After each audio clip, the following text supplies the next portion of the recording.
Faruk Ahmed YouTube চ্যানেলের পক্ষ থেকে সবাইকে স্বাগতম। আজকে আমি একটি ভিন্ন ধরনের ভিডিও তৈরি করতে যাচ্ছি। মূলত ইংরেজি ভাষাটা আমাদের কাছে খুবই কঠিন, এবং যে সকল কারণে ইংরেজিটা ভাষাটা আমাদের কাছে সবচেয়ে বেশি কঠিন লাগে সেই বিষয়গুলো উল্লেখ করে আমি আজকের এই ভিডিওটা তৈরি করছি। সবাই ভিডিওটি না টেনে শেষ পর্যন্ত দেখবেন, এবং যারা আমার চ্যানেলকে সাবস্ক্রাইব করেনি তারা এখনই চ্যানেলটিকে সাবস্ক্রাইব করে পাশে থাকা বেল আইকনটি প্রেস করে দিবেন আমার নতুন নতুন ভিডিওর নোটিফিকেশন পাওয়ার জন্য।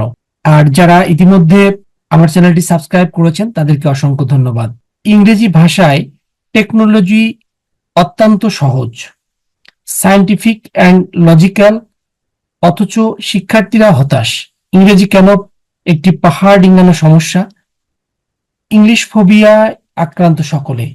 তারা গণিতে ভালো করছে, ফিজিক্সে ভালো করে, রসায়নে ভালো করে, অর্থনীতিতে ভালো করে, সব সাবজেক্টেই ভালো মার্কস পায়, কিন্তু ইংরেজিতে ভালো করতে পারে না। আমি ব্যাপক আলোচনায় না গিয়ে মূল কারণটি চিহ্নিত করার চেষ্টা করছি। তারা ইংরেজি শিক্ষার গোড়াপত্তন থেকে ভাষার টেকনোলজি না বুঝে নিতান্ত মুখস্থের মাধ্যমে ভাষাটিকে রপ্ত করার চেষ্টা চালায়। এটা একরকম অসম্ভব ব্যাপার, দোষ তাদের নয়। এরকম উপদেশ বা নির্দেশই তাদেরকে দেওয়া হয়। তাছাড়া ভয় দেখিয়ে ইংরেজির প্রতি এক ধরনের ভীতিও সৃষ্টি করা হয়। বলা হয় ইংরেজি অত সহজ নয়, ভালো ছাত্র ছাড়া ইংরেজি শেখা সম্ভব নয়, ইত্যাদি ইত্যাদি কথা। কিন্তু প্রকৃত ব্যাপারটি ঠিক এর উল্টো।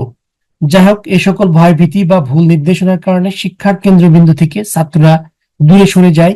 তাদের ভিতরে ইংরেজির প্রতি ডিসইন্টারেস্ট গ্রো করে, ফলত ফোবিয়ার সৃষ্টি হয়। এই সমস্যা দূরীকরণের একমাত্র উপায় ভাষার টেকনোলজি এবং লজিক বুঝে চর্চা করা। কোনো অযৌক্তিক নিয়মের অবকাশ নেই। আই গো টু স্কুল, কিন্তু আই গো হোম। হোমের আগে টু বসে না বললে চলবে না। কেন বসে না তা বুঝতে হবে, যুক্তি ভিত্তিক আলোচনায় আসতে হবে, তবেই ফোবিয়া দূর হবে।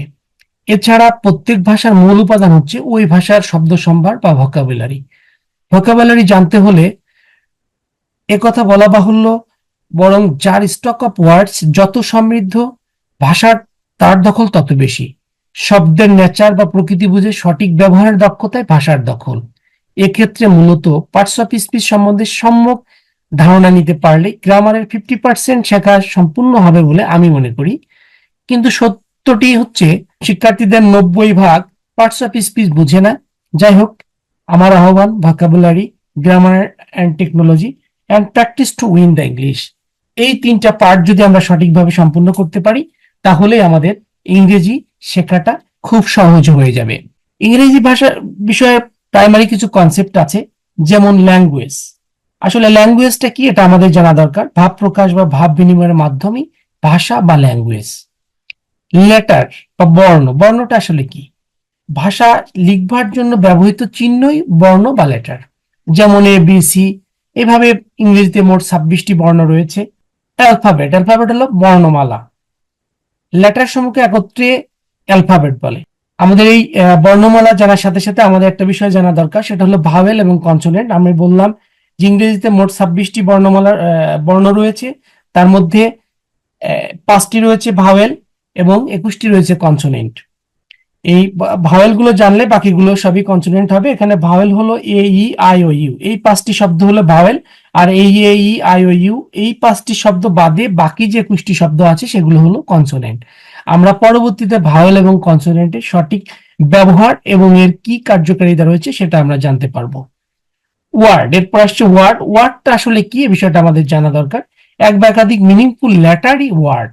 যেমন আই আমি, এ একটি, ম্যান মানুষ। এছাড়া যদি একটি বাক্যে বলা হয় ও এবং ই আর ভাওয়েল, এখানে ও এবং ই দুইটা কিন্তু ভাওয়েল সব বর্ণ। এক্ষেত্রে ও এবং ইউ ওয়ার্ড, অর্থাৎ যখন এক বা একাধিক লেটার বাক্যে ব্যবহৃত হওয়ার যোগ্যতা অর্জন করে তখনই উহা লেটারের মর্যাদা পায়। সেন্টেন্স, সেন্টেন্স কাকে বলে?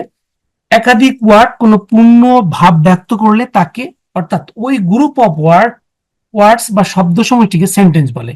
যেমন আই ইট রাইস, মূলত সেন্টেন্সই ভাষার ইউনিট। এখানে আর একটা ইন্ডিভিজুয়াল শব্দ, ইট একটা ইন্ডিভিজুয়াল শব্দ এবং রাইট একটি ইন্ডিভিজুয়াল শব্দ।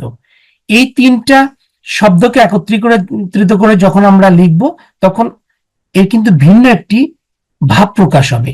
আর যখন এরকম ভিন্ন ভাব প্রকাশ হবে তখনই সেইটাকে সেন্টেন্স বলা হবে। সেন্টেন্স এর একাধিক ওয়ার্ডস, এর মধ্যে মূল বা প্রধান ওয়ার্ডটি হচ্ছে ভার্ব।